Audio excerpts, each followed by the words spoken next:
Hey everybody, Lee here with Tactical Edge Solutions. Got a special guest today, Blaze Bourg. We're going to talk about edge weapons and everyday carries with him. Blaze's background, I'll let him touch in it when it comes down to edge weapons. He's been collecting probably all his adult life, I had to guess. Yeah, Childhood. childhood. He's got a fascination with them. I carry them for just sport and personal use, but he does it on a little bit higher level than most. So we brought him on today to talk a little bit about some of the knives he recommends for everyday carry. Blaze, you want to talk about some of the things you have? Yep. So first is going to be your most common for everyday carry is going to be your folders. First one I'm going to recommend is going to be the Kershaw Emerson knife. It's a great knife. It's got a good price point. What is it, about $60 now? Yeah, 50, $60 depending on. Good steel, good knife, nice quality, not a lot of wobble to it. It's strong, dependable. It's got a cool little hook on there where it deploys when you open your pocket. What's that little, is there a specific name for that little hook that's on there? The wave hook. That's like a patented name, I believe, but it's a pocket hook. It hooks onto the pocket where it opens. Yep. And that's what I carry. You know, you're not going to find. I carry this one sometimes too. I think they're definitely they're known to be one of the fastest foldable opening knives from the pocket without being assist open from a spring. For sure. So this is Kershaw makes the knife, but Emerson designed it. Emerson's a high-end knife designer. Yeah. His knives are usually in the 100+ price range. The next one is probably the one I carry the most. This is the CRKT Otanashi no Ken, which means silent sword in Japanese.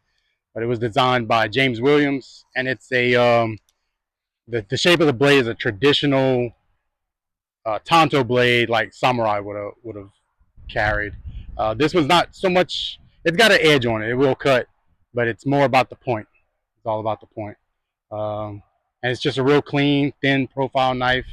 I've had it for years, and I probably carried this one the most. Now this here, it's a fairly larger than average knife. Yeah. Do they make this company or a same style, a little smaller? Very similar styles. There's like 4 or 5 versions of this knife that CRKT produces.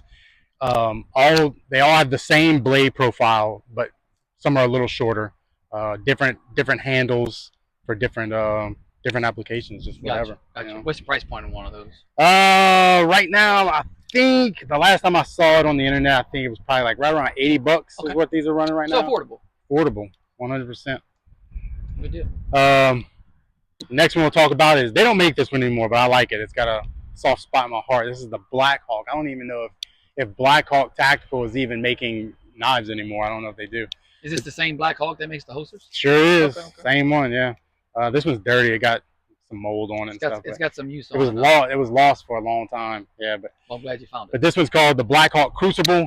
And it's a cool knife too, man. It's got a nice beefy handle on it and a wide blade profile. It's real stout. It's a great little tool, but I don't carry this one too much anymore because they don't make it anymore. So if something happens to it, difficult to replace it. Is there any other manufacturers that make a similar style knife that you're aware of? No. If someone really likes this and they want one, but they can't get a Black Hawk. I haven't seen anything anything quite like this. The knife designer behind this one's Michael Janich, and I know he works for Spyderco now. Okay. I think he has his own like Janich blade line, his own company. He may be making something similar to this with that. Don't know. I'll tell you what, we'll do some research, and if we locate one, we'll put it in the comments. Right. One more for the folders. One I've been carrying this. And it's gonna be between these two. This is the one we had earlier on the Yeah, this is a newer sharp one. Knife, everybody. This is a newer one I've been carrying. You can find these on Amazon. Forget the price point on this, but this is a Kaiser Momo is the name of this. It has a unique little deployment stud there. I don't know what you. It's like you use the leverage, huh? Yeah, you just take your thumb and you flip it over that way. Wow. And she's open. That is a sharp knife. It's sharp. It's very sharp. Super sharp. It's a cool knife. I've been carrying this one a lot too. I like this knife a lot. It's cool. Now, if any of you like any of these particular folders and you're saying to yourself, you know, they're too big for you to carry every day, I'm sure if you ask a question, mention in the comments, we can locate a smaller version, similar style. Might be able to find some links too. Yeah, We we'll can put some them. links in the description if we have to. And then soft spot in my heart is balisongs. They're fun. They're cool. But they're difficult to carry. I like pocket clips on my everyday carries. You can put pocket clips on some of these, but it changes the way it is. Yeah, kind of a little bit. It makes it a little uncomfortable. Is this what you would call butterfly knife? Butterfly knife, yeah, balisong butterfly knife. I'm not super fancy with these, but I can get them open.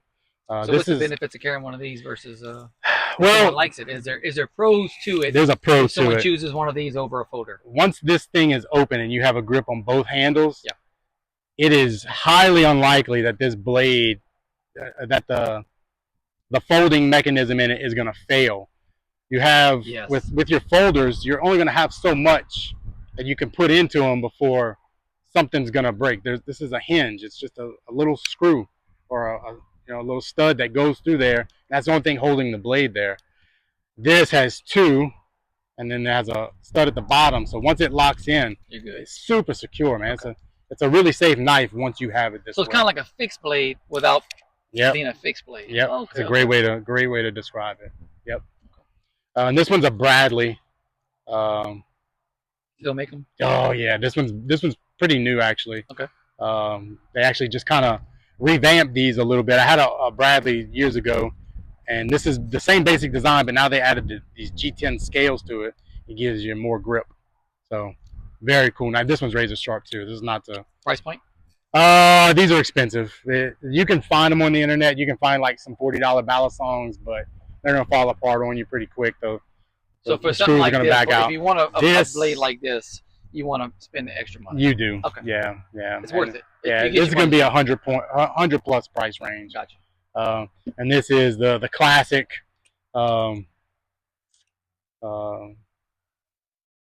got a butterfly on it. Yeah, the forget the name of this company. Benchmade. Sorry. Oh wow. Yeah, Benchmade's like been around for years. Yeah, it's like the Nike of knives, I think. It's like, you know. Benchmade's not too cheap either, though. No, this is not cheap. It's not cheap. 100 plus. Easily. This is probably like a $200 knife, honestly. So would you recommend? See, this has like some sort of texture. Yeah. And this is straight steel. Yeah, this is stainless steel, so it's really heavy too. Yeah. So do you have a preference if you get one of these? I'd rather the Bradley. That's my personal opinion. I like the grip on it. Is the Bradley more than the Benchmade? They're probably the same. The Bradley's probably going to run you a little bit less. Gotcha. A little bit less. And you get, your recommendation, which is I like the grip on it, man. I like the grip. The stainless steel can get super slick sometimes when it gets wet.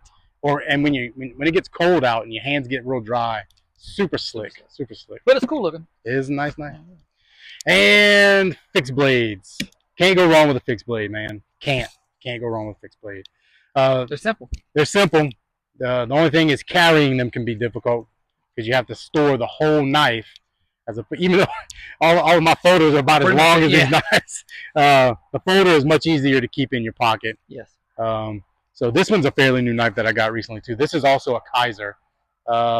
Hidden Agenda is the name of this one. It's a double edge blade. So check your states, because some states don't allow double edge knives to be carried. Louisiana, we're good. Yeah, Louisiana doesn't have really any knife laws other than I think the size and concealing, huh? Not even the size. The switchblade, the law says something, a button or a latch flings it open, it's no go. So these are actually they don't fall under that law. Some people say they do, but they actually don't. But Louisiana's law is more about concealing it in a dangerous weapon form. Yeah. So if you take this and mount it on your belt, exterior, open carry all day. In Louisiana, you could walk around. I've seen people carry fixed blades all the time on their belt. We're in the South, so majority of them are like leather sheath, wood handle, book style knife.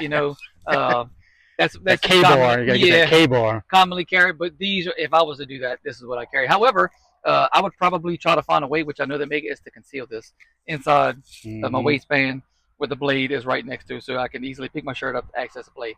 Blades Yeah. are awesome to carry, guys. If y'all don't realize This them. one's cool. It's got a little hole in the back where you can Put your little lanyard or something. yeah, a little lanyard, or you can index it with your finger and kind of I've move it actually seen around. people put this around the neck, like hanging. Yeah, neck knives. Yeah. Underneath your shirt, to Yeah. where all you do is just. I'm not gonna lift my shirt. I got you. I'm not as fit as you. Got you. But you would have a necklace style, and you just pull it out. Yeah.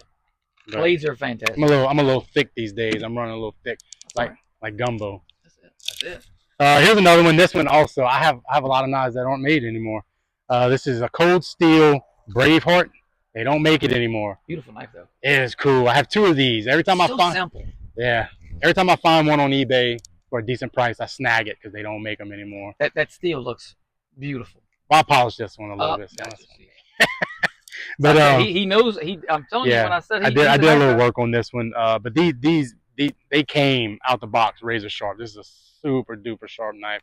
Braveheart. It's supposed to be modeled after a Scottish dirk, which is like a dagger from Scotland. Yeah, it's got that daggerish. Yeah, but to me, it reminds me more of like a Japanese kiradashi style knife, which is like a utility knife that the Japanese were known to use. But super cool. Price point on this one, we kind of skipped over that. Yeah, I think on that Kaiser, I want to say it was reasonable, man. I want to say like 70, 80 bucks maybe. Bad. Okay, so if I remember correctly. Yeah, sub $100. This one, it's gonna vary depending because they're making them more. So whatever they're selling them for on eBay, that's what you're gonna get it for. So, but this is a cool knife, man. It's really cool, and I have 2 of them. So I want to touch real quick on all of them as far as edge maintenance. Easy, is there any particular one here that you would recommend for the guy who's out there doing things with his knife that he's not supposed to be doing with his knife? Eating cereal? Yeah, Blaze gets mad at me for the condition of my knife. I unscrew stuff with it. Fortunately, I haven't. Looks like it was a pencil sharpener recently too. I did sharpen a pencil earlier with it, so I got. I mean, knives are tools. Correct. But what is, and this is a Kershaw Emerson Wave. It's just a smaller one than Blaze has here. They each have their own number. This one is the 6034, and I think Blaze is here. I had this one actually at one time. This is the 6055. I didn't even know that. Yeah. So it's just a little. I actually had this one. And it's just a little smaller. But we train with this size, so that's why I have this one, because our trainers are this size. But this is a fantastic one. And I broke the tip on it. Yep. By doing stuff I wasn't supposed to be doing with it. Happens. Yeah. That's another cool thing about these knives is they make a trainer where it's dull, it's not sharp, and the handle's blue, so that you know that it's the trainer, and then you can actually train with it. What you super carry. Cool. It's a great thing about these knives, man. So is there steel wise? Because I don't know, and I'm humble enough to tell you that the steel, what's going to carry a blade, or if it's going to be a softer steel. I understand softer steels are easier to sharpen, they just don't hold their edge very well, but they're really easy to sharpen. Yeah, all of these are going to be a form of stainless. So tough. Tough and resistant to rust, of course. Stainless has come a long way though in the past decade. It used to be stainless was stainless and it was kind of junky. I mean, it was tough, but hard to keep an edge on it. Now the hardening techniques that they're using for stainless is pretty good, man. So you want to maintain any knife you have. Some are going to need more than others because stainless is typically a softer steel because it has a low carbon content to it. Isn't it like a bush style knife, old school bush style knives, commonly carried? They rust real easy because they're a softer steel, but they're really easy to sharpen on in the open with like a file. You can keep pretty much sharp. Yeah, you can be rough with them. You just have to maintain. You have to keep some kind of oil on them to keep them from rusting. But they're easily sharpened. Yeah. High carbon content on a blade. You're gonna have great edge retention. It's harder, so it's gonna hold that edge longer.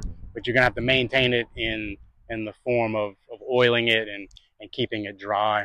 So sharpening of any one of these, if someone buys one, is there a certain way they need to sharpen it, or is there a simple way that they can, whenever they're done using a knife, there's 1.5 million ways to sharpen a knife. One of those simple, plastic ones at Walmart, that'll do a good enough trick. Yep, you're just gonna have to practice and kind of get it down to understand. And every blade is gonna be a little bit different because of how it came from the manufacturer with what the angle of the edge is on it. Different manufacturers put different angles. I've seen videos that show that one of the ways to get a sharp knife is if you drop the blade on your fingernail, and if it doesn't slide, just place it on your fingernail. If it doesn't slide down your fingernail, it's pretty sharp. Yeah.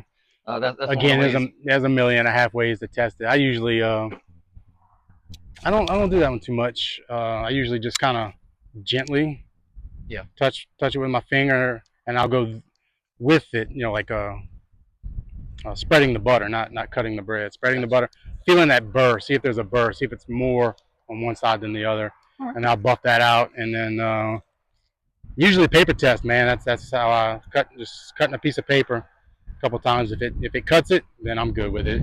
I don't need it to be like shave sharp. Well, out of all the knives you have on the table, if you had to recommend, I know it's difficult for you. But if you had to have, if someone came and said, I need to buy one affordable, because this is the purpose of the video. We have some individual viewers that may have the ability to buy, you know, 100 plus. But if someone wants to spend an everyday carry that, you know, no matter what they're using it for, what are you on the table? What would you recommend? I know what I would recommend, but what would you recommend? I'm going to recommend the Kershaw Emerson, man. For the price point and what it does. It's got a great edge. It's got a great tip. And that opening device. And the opening device. Everything about it. It's well thought out. So for anybody who's just getting into knives and wants a decent everyday carry, I recommend the Kershaw Emerson all day. Well, appreciate you coming out. Yeah. Talking some knives, some edge weapons. I know you love it. We'll have some B-reel in it to show each individual one. I have Blaze open them up, kind of do some hand movements with them, show you how they open and how they close, just for the video. Appreciate you coming out, Blaze. Thank you. Appreciate you. Yep. Follow us for more, and please subscribe, everybody. Thanks again.